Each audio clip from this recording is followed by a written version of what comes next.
Hi everyone, my name is Nurul Izzatul Ain and my metric number is 196634.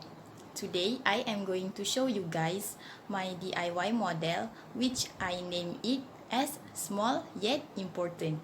Why I call it small? Because the name is small, which is small intestine. So today with me you're going to know how digestion at small intestine occur using my DIY model. This is my DIY model, which this one is the small intestine. The black one here is actually the blood vessel. This is the lumen. And since digestive tract is actually a continuous tube, this tube from small intestine will come from stomach and it will go to large intestine. Okay, so the main function of small intestine is to absorb the nutrients from the food. So this is food that I already mixed with water and acid, which is vinegar, to mimic chyme that comes from stomach to the small intestine. The chyme, I will put it at the top of the small intestine to represent that it comes from the stomach. Peristalsis process is needed for the food to move inside the intestine. Peristalsis is contraction of muscles that will propagate the food to the large intestine.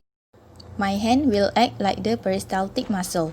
At the same time, there are lots of digestive enzymes that will break down the food, so it becomes the monomer form of the food. This will make the absorption of nutrients become easy. The nutrients inside the food will be absorbed by blood vessel inside small intestine and it will send it to other parts of the body that needs the nutrient. The digestion of the food will occur from the top of the small intestine, which we call as duodenum, until the bottom of the small intestine, which known as ileum. At the ileum, the undigested material will go to the large intestine for the next process. So, if we zoom in to the small intestine, we can see that there are a finger-like projection at the small intestine, which is called as villi, and also the smaller one is called as microvilli.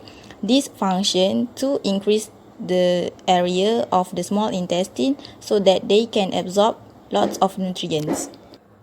These STEM teaching models can improve others as it involves only one organ from the whole digestive system, so others can understand deeply the function of small intestine inside our body. I think my model is very unique as I only use simple things that we can get from surrounding and it doesn't cost any expenses. It is simple but easy to understand.